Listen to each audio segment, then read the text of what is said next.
ನೀವು ಜೀವನದಲ್ಲಿ ಮಾಡಬಾರದ ಪ್ರಮುಖ ಕೆಲಸಗಳು. ಇತರರು ನಿಮ್ಮನ್ನು ಅನುಮಾನಿಸಿದರೂ ಸಹ ನಿಮ್ಮನ್ನು ನಂಬುವುದನ್ನು ಎಂದಿಗೂ ನಿಲ್ಲಿಸಬೇಡಿ. ನಿಮ್ಮ ಕನಸುಗಳನ್ನು ನಿಮ್ಮ ಆತ್ಮವಿಶ್ವಾಸದಿಂದ ಪ್ರಾರಂಭವಾಗುತ್ತದೆ. ನಿಮ್ಮನ್ನು ಗೌರವಿಸದ ಜನರ ಮೇಲೆ ನಿಮ್ಮ ಶಕ್ತಿಯನ್ನು ಎಂದಿಗೂ ವ್ಯರ್ಥ ಮಾಡಬೇಡಿ. ಬೇರೊಬ್ಬರ ಅನುಮೋದನೆಗಾಗಿ ಬದುಕಲು ಜೀವನವು ತುಂಬ ಚಿಕ್ಕದಾಗಿದೆ. ನಿಮ್ಮ ಪ್ರಯಾಣವನ್ನು ಬೇರೆಯವರೊಂದಿಗೆ ಎಂದಿಗೂ ಹೋಲಿಸಬೇಡಿ. ನೀವು ನಿಮ್ಮ ಸ್ವಂತ ಕಥೆಯನ್ನು ಬರೆಯುತ್ತಿದ್ದೀರಿ. ಒಂದು ಸಮಯದಲ್ಲಿ ಒಂದು ಅಧ್ಯಾಯ.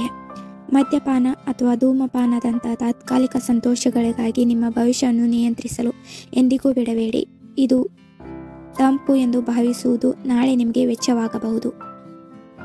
ನಿಮ್ಮ ಹೆತ್ತವರನ್ನು ಎಂದಿಗೂ ಅಗೌರವಗೊಳಿಸಬೇಡಿ. ಅವರು ತುಂಬ ತ್ಯಾಗ ಮಾಡಿದ್ದಾರೆ. ದಯೆ ಮತ್ತು ಕೃತಜ್ಞತೆಯಿಂದ ಅವರನ್ನು ಗೌರವಿಸಿ. ನಿಮ್ಮ ಕನಸುಗಳು ಎಷ್ಟೇ ದೂರದಲ್ಲಿ ಕಂಡರೂ ಅವುಗಳನ್ನು ಎಂದಿಗೂ ಬಿಟ್ಟುಕೊಡಬೇಡಿ. ಪ್ರತಿ ಹೆಜ್ಜೆಯು ನಿಮ್ಮನ್ನು ಹತ್ತಿರವಾಗಿಸುತ್ತದೆ. ಪ್ರೀತಿ, ಗಮನ ಅಥವಾ ಮಾನ್ಯತೆಗಾಗಿ ಎಂದಿಗೂ ಬಿಟ್ಟುಕೊಳ್ಳಬೇಡಿ. ನಿಮ್ಮ ಬಗ್ಗೆ ಪ್ರಾಮಾಣಿಕವಾಗಿ ಉಳಿಯುವ ಮೂಲಕ ಗೌರವವನ್ನು ಗಳಿಸಿ. ಕೇವಲ ದೈಹಿಕ ಆಕರ್ಷಣೆ ಮೇಲೆ ಸಂಬಂಧವನ್ನು ನಿರ್ಮಿಸಲು ಎಂದಿಗೂ ಬಿಡಬೇಡಿ. ಹಂಚಿಕೆ ಮೌಲ್ಯಗಳು ಮತ್ತು ಪರಸ್ಪರ ಗೌರವದಿಂದ ನಿಜವಾದ ಪ್ರೀತಿ ಬೆಳೆಯುತ್ತದೆ. ನಿಮ್ಮನ್ನು ಪೂರ್ಣ ಹೃದಯದಿಂದ ಪ್ರೀತಿಸುವವರಿಗೆ ಎಂದಿಗೂ ಮೋಸ ಮಾಡಬೇಡಿ.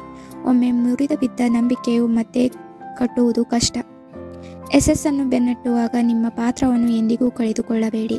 ಸಮಗ್ರತೆಯು ಯಾವಾಗಲೂ ತ್ವರಿತ ಗೆಲುವನ್ನು ಮೀರಿಸುತ್ತದೆ. ವೈಫಲ್ಯದ ಭಯವು ಹೊಸದನ್ನು ಪ್ರಾರಂಭಿಸುವುದನ್ನು ತಡೆಯಲು ಎಂದಿಗೂ ಬಿಡಬೇಡಿ. ಪ್ರತಿಯೊಬ್ಬ ತಜ್ಞರು ಒಮ್ಮೆ ಹರಿಕಾರರಾಗಿದ್ದರು. ಸ್ನೇಹಿತರೆ, ಈ ಮಾಹಿತಿಯಲ್ಲಿ ಯಾವುದೇ ಅಂಶ ನಿಮಗೆ ಇಷ್ಟವಾದಲ್ಲಿ ಒಂದು ಲೈಕ್ ಮಾಡಿ, ನಮ್ಮ ಚಾನಲನ್ನು ಸಬ್ಸ್ಕ್ರೈಬ್ ಮಾಡಿ. ಮುಂದಿನ ವಿಡಿಯೋದಲ್ಲಿ ಇನ್ನಷ್ಟು ಹೆಚ್ಚಿನ ಮಾಹಿತಿಯೊಂದಿಗೆ ಬರೋಣ.